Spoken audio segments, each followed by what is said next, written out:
వాళ్ళు చాలా మంది పదే పదే చెప్తూనే ఉన్నారు. మొన్న కూడా దిగ్విజయ్ సింగ్ వచ్చినప్పుడు ఒక నోటు కూడా ఇచ్చింది. ఇవే మనం అన్నది. ఈ మూడింటితో పాటు నాలుగోది వాళ్ళు చెప్పేది ఏంటంటే అవి తెలంగాణ ఏర్పాటు చేస్తే దేశమే ముక్కలైతుంది. ఇట్లాంటి అనేకమైన అర్థరహితమైనటువంటి వాదనలతో మరి వాళ్ళు మాట్లాడుతున్నటువంటి సంగతి కూడా తెలుసు అందరికీ.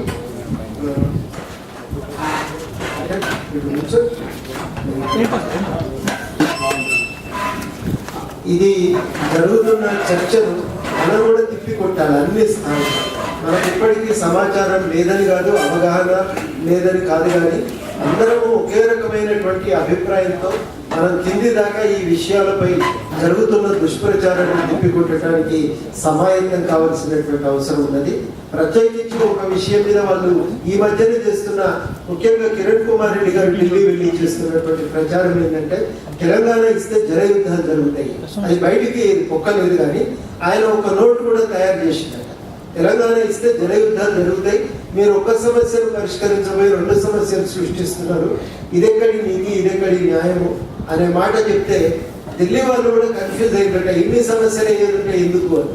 తర్వాత ఎవరో సరే తెలంగాణ సంబంధించి చర్చ తీవ్రంగా మొదలైన తర్వాత అనేక మంది తెలంగాణ వాదులు పోయి ఈ వాస్తవాలను వివరించిన తర్వాత ఆ చర్చ అనేది కొంచెం వెనుకకు పోయినా బట్ మొత్తం మీద లేదా ఇప్పటికీ కూడా ఆ చర్చ అనేది కొనసాగుతుంది.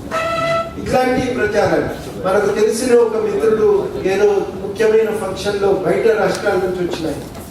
ఆయన ముఖ్యమంత్రి పక్కన కూర్చుంటే ముఖ్యమంత్రి తెలంగాణ గురించి అడిగిన ఆయన అన్నాక, ఇట్లాంటి నీటి పంపిణీ సమస్యలు తీవ్రంగా వస్తాయండి, చాలా తీవ్రమైన ఘర్షణలు ఉత్పన్నమవుతాయి, అందుకనే తెలంగాణ విషయం మేము చాలా జాగ్రత్తగా ఆలోచిస్తున్నాం, దానిపైన అంత నిర్ణయం తీసుకున్న సాధ్యం కాదు, రాదనే నేను అనుకుంటున్నాను ముఖ్యమంత్రి గారు స్వయంగా ఆయన చెప్పేది.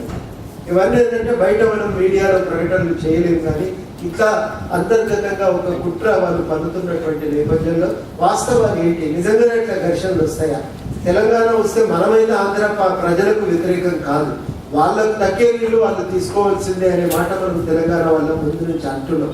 కాబట్టి వాస్తవాలు ఏంటి అనే విషయము ఆర్ విద్యాసాగర్ రావు గారు మాట్లాడితేనే అది కరెక్ట్గా చెప్పగలుగుతారని నిర్ణయానికి వచ్చి వారినే తెలిసిన వారు కేంద్ర జల సంఘం మాజీ చీఫ్ ఇంజనీర్గా పనిచేశారు, నీళ్లు నిజాలు అనే పుస్తకాలు వేశారు. ఇవాళ తెలంగాణ ఎదుర్కొంటున్న సమస్యల మీద లోతైన అవగాహన ఉన్నది, వాస్తవాలు ఏంటి అనేది మనకు చెప్తారు. అందరూ కూడా ముఖ్యమైన పాయింట్లు నోట్ చేసుకుంటే చర్చ ఇంకా తర్వాత క్లారిఫికేషన్స్ కూడా అవసరం ఉంటే తీసుకోవచ్చు, వారిని మాట్లాడవలసిందిగా.